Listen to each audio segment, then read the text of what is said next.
Hello दोस्तों, आज के क्लास में इंटर कोर्स के आधार पर पंचलाइट को रखा गया है, जो हिंदी का फरीश्वर नाथ रेणु जी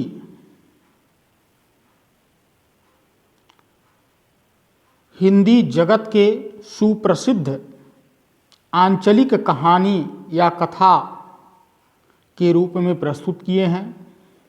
फरीश्वर नाथ रेणु जी हिंदी जगत के सुप्रसिद्ध आंचलिक कथाकार हैं। अनेक जन आंदोलन से वे निकट से जुड़े रहे। इस कारण ग्रामीण अंचलों से उनका निकट का परिचय है। उन्होंने अपने पात्रों की कल्पना किसी कॉफी हाउस में बैठकर नहीं की, बल्कि वे स्वयं अपने पात्रों के बीच रहे हैं। बिहार के अंचलों के सजीव चित्रण की कथाओं के अलंकार हैं। पंचलाइट भी बिहार के अंचल परिवेश की कहानी है। शीर्षक कथा का केंद्र बिंदु है।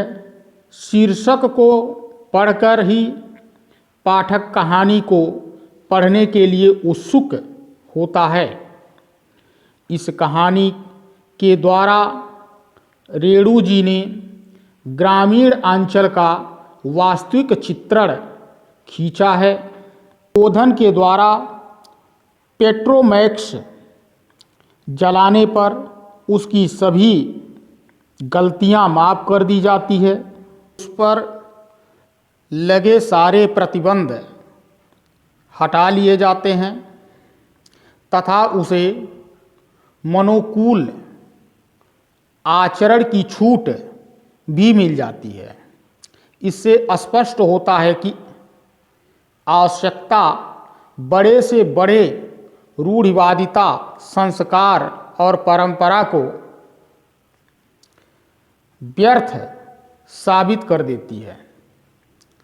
कथानक संक्षिप्त, रोचक, सरल, मनोवैज्ञानिक और यथार्थवादी है। इसी केंद्रीय भाव के आधार पर इस कहानी के एक महत्वपूर्ण उद्देश्य को स्पष्ट किया गया है। इस प्रकार पंचलाइट जलाने की समस्या और उसके समाधान के माध्यम से ग्रामीण कहानीकार ने ग्रामीण मनोविज्ञान का सजीव चित्रण उपस्थित कर दिया है। ग्रामवासी जाति के आधार पर किस प्रकार टोलियों में विभक्त हो जाते हैं और आपस में ईर्ष्या द्वेष युक्त भावों से भरे रहते हैं, इसका बड़ा ही सजीव चित्रण इस कहानी में हुआ है। रेणु जी ने यह भी स्पष्ट दर्शाया है कि भौतिक विकास के इस आधुनिक युग में भी भारतीय गांव और कुछ जातियां कितने अधिक पिछड़े हुए हैं। कहानी के माध्यम से रेणु जी ने अप्रत्यक्ष रूप से ग्राम सुधार की प्रेरणा भी दिया है। पंचलाइट रेणु जी की आंचलिक कहानी है। कहानी में बिहार के एक पिछड़े गांव के परिवेश का सुंदर चित्रण प्रस्तुत किया गया है। महतो टोली में अशिक्षित लोग हैं। उन्होंने रामनवमी के मेले में पेट्रोमैक्स खरीदा, जिसे वे पंचलाइट कहते हैं। पंचलाइट को ये सीधे साधे लोग सम्मान की चीज समझते हैं। पंचलाइट को देखने के लिए टोली के साथ सभी बालक, औरतें और मर्द इकट्ठा हो जाते हैं।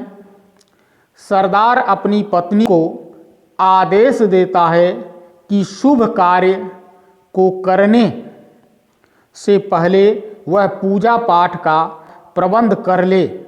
सभी उत्सुकता सहित हैं, परंतु समस्या उठती है कि पंचलाइट जलाएगा कौन।